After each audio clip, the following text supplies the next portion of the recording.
Hello दोस्तों, कैसे हो आप लोग। आशा करता हूँ आप सब ठीक होंगे। मैं आपका अपना प्रदीप कुमार लेकर आया हूँ आज की टेस्ट सीरीज के अति 20 महत्वपूर्ण क्वेश्चन जो आपकी परीक्षा के लिए अति महत्वपूर्ण होंगे। तो आइए पढ़ते हैं। प्रश्न नंबर 1। दृष्टि सही करने के लिए जो चश्मा हम पहनते हैं उसकी शक्ति किस में मापी जाती है। ए डायोप्टर में, बी वेबर में, सी ल्यूमिना में, डी लक्स में।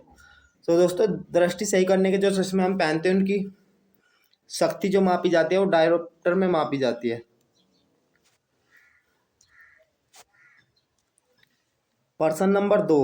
हमारे घरों को वितरित की गई विद्युत है। ए एसी, बी डीसी, सी उपयुक्त दोनों ए और बी, डी उपयुक्त में से कोई नहीं। तो दोस्तों, हमारे घरों में जो विद्युत आती है उसे एसी कहते हैं, अल्टरनेटिंग करंट। प्रश्न नंबर 3। यदि आप एक गेंद को अलग अलग स्थानों पर ले जाते हैं तो किस स्थान पर इसका वजन अधिक होगा। ए ध्रुवों पर, बी भूमध्य रेखा पर, सी मकर रेखा पर, डी वजन स्थिर रहेगा। तो दोस्तों, हम किसी गेंद को अलग अलग स्थानों पर ले जाते हैं तो सबसे अधिक वजन उसका ध्रुवों पर होगा।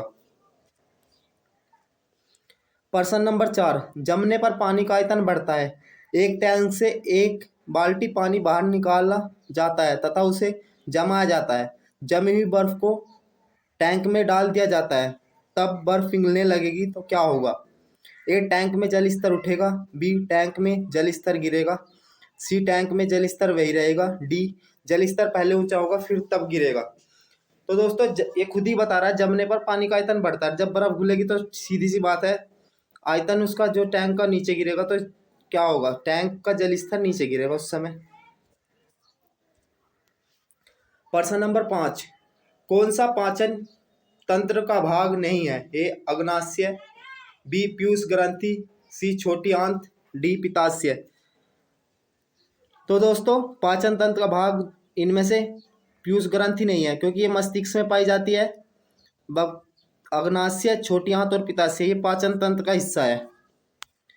प्रश्न नंबर 6। निम्नलिखित में से किसको सूखी बर्फ के रूप में भी जाना जाता है। ए -4 डिग्री सेल्सियस से नीचे के तापमान पर बर्फ, बी अरंदी पदार्थ से ढकी बर्फ, सी जमी हुई फ्रोजोन कार्बन डाइऑक्साइड, डी ग्लेशियर की बर्फ। तो दोस्तों, सूखी बर्फ CO2 कहते हैं हम जमी हुई बर्फ को। CO2 भी लिखा हुआ आ सकता है ऑप्शन में। प्रश्न नंबर 7। तटीय क्षेत्रों के विषय में निम्नलिखित में से कौन सा सही नहीं है। दोस्तों, पूछा है तटीय क्षेत्रों के बारे में सही नहीं है। ए दिन के समुद्र में ठंडी हवा भूमि की तरफ चलती है, बी रात्रि के समय भूमि से ठंडी हवा समुद्र की तरफ चलती है, सी हवा में वर्ष भर आर्द्रता की उच्च डिग्री रहती है, डी हवा का चलना समुद्री लहरों की प्रकृति पर निर्भर होता है। तो दोस्तों, पूछा सही नहीं है तो ये सही नहीं होगा, डी हवा का चलना समुद्री लहरों की प्रकृति पर निर्भर रहता है। दोस्तों, ऐसा कुछ नहीं है। हवा तो अपने आप चलती है, समुद्री लहरों से उनका कुछ संबंध नहीं होता, बल्कि हवा के साथ समुद्री लहरें चल सकती है। प्रश्न नंबर 8। पेट्रोल बनने के लिए निम्नलिखित में से कौन सी परिस्थिति जिम्मेदार है। ए मृत हुए वनस्पति की बृहत मात्रा का उच्च तापमान और दबाव पर रहना, बी पृथ्वी के कोर में स्थित पिघले हुए मैग्मा को उच्च तापमान और दाब देना, सी पृथ्वी के बनते वक्त पेट्रोल का गैस से द्रव निर्माण होना, डी उपयुक्त में से कोई नहीं। तो दोस्तों, पेट्रोल बनने की परिस्थिति जिम्मेदार है ए मृत हुए वनस्पति का बहुत ज्यादा मात्रा में उच्च तापमान और दबाव पर रहना। प्रश्न नंबर 9। राज्य विधानमंडल में ऊपरी सदन को क्या कहते हैं। ए विधानसभा, सी राज्यसभा, सी विधान परिषद, डी विधान समिति। तो दोस्तों, राज्य विधानमंडल के ऊपरी सदन को हम विधान परिषद कहते हैं। प्रश्न नंबर 10। हीरा मूलतः इसका एक प्रकार है। ए सिलिका का, बी कार्बन का, सी कैल्शियम का, डी सिलिकॉन का। तो दोस्तों, हीरा जो है कार्बन का एक प्रकार है। प्रश्न नंबर 11। निम्नलिखित में से किस शासक ने दिल्ली और अमृतसर के बीच प्रसिद्ध सड़क बनवाई जिसे राष्ट्रीय मार्ग नंबर 1 कहा जाता है। ए शेरशाह सूरी, बी अकबर, सी हुमायूं, डी इब्राहिम लोदी। तो दोस्तों, शेरशाह सूरी ने सड़क बनवाई थी जिसे राष्ट्रीय राजमार्ग नंबर 1 के नाम से जाना जाता है। प्रश्न नंबर 12, राष्ट्रपति गोकुल अभियान का उद्देश्य क्या है? ए, मथुरा के पास नगर क्षेत्र विकसित करना। बी, गायों की भारतीय नस्लों का संरक्षण और विकास। सी, डेयरी व्यापार में वयस्क लोगों को वित्तीय सहायता मुहैया करवाना। डी, डेयरी व्यापार में वयस्क लोगों को मुफ्त बीमा कराना। तो दोस्तों राष्ट्रपति गोकुल अभियान का संबंध है गायों की भारतीय नस्ल का संरक्षण और विकास। प्रश्न नंबर 13, दरगाह क्या है? ए, सूफी संतों का प्रार्थना स्थल। बी, सूफी संतों की कब्र। सी, सूफी संतों का आवास।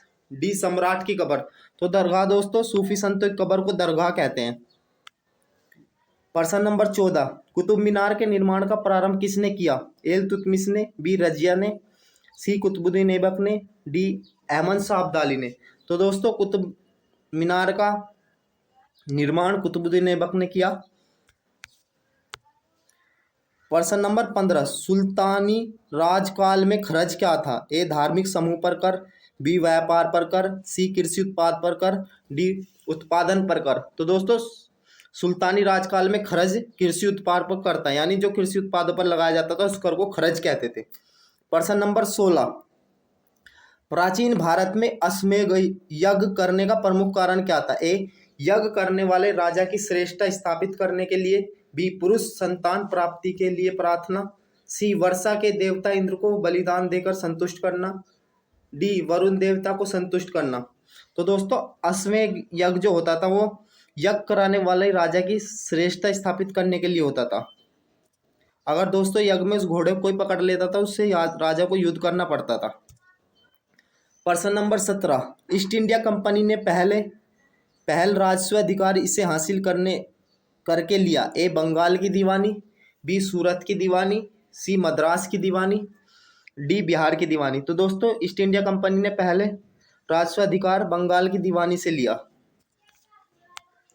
प्रश्न नंबर 18, कितनी उम्र में अकबर सम्राट बना? ए, 12 साल में। बी, 17 साल में। सी, 13 साल में। डी, 19 साल में। तो दोस्तों अकबर सम्राट बना था दोस्तों 13 साल की उम्र में। किलानौर में इसका बैरम खान ने इनका वो किया था दोस्तों, सम्राट बना दिया था इन्हें हुमायूं की मृत्यु की खबर सुन के 13 साल की उम्र में। प्रश्न नंबर 19, चंद्रगुप्त मौर्य के दरबार में ग्रीक सम्राट सेल्यूकस निकेटर ने किसे अपना राजदूत बनाकर भेजा? A, Megasthenes. B, Marco Polo. C, Alberuni. D, Faxian. तो दोस्तों चंद्रगुप्त मौर्य के दरबार में ग्रीक सम्राट सेल्यूकस निकेटर ने अपना राजदूत बनाकर मैगस्थनीज को भेजा था। दोस्तों मैगस्थनीज की पुस्तक है इंडिका, और ये दोस्तों इंडिका बार बार पूछी जाती है, इसलिए इसे भी ध्यान रखना। प्रश्न नंबर 20, निम्नलिखित में से कौन सी भारत में फसल ऋतु नहीं है? ए, रबी। बी, जगात। सी, खरीफ। डी, जायद। तो दोस्तों भारत में फसल ऋतु 3 होती है, रबी की होती है, खरीफ की होती है, जायद की होती है। लेकिन दोस्तों जकात ये एक तरह से संतलित काल में धर्म पर लगाया जाने वाला कर था, तो इसका सही आंसर होगा ये, सही आंसर होगा दोस्तों बी, जकात नहीं है इनमें, फसल ऋतु नहीं है जकात। दोस्तों ये था आज के अति महत्वपूर्ण 20 क्वेश्चन जो आपकी परीक्षा के लिए अति महत्वपूर्ण है। दोस्तों प्लीज़ क्लास पसंद आ रही हो तो हमारे चैनल पीके लॉजी क्लास को सब्सक्राइब करें। डेली नोटिफिकेशन पाने के लिए बेल आइकन पर ऑल प्रेस करें। वीडियो को लाइक करें, ज़्यादा से ज़्यादा शेयर करें और कमेंट करें। धन्यवाद।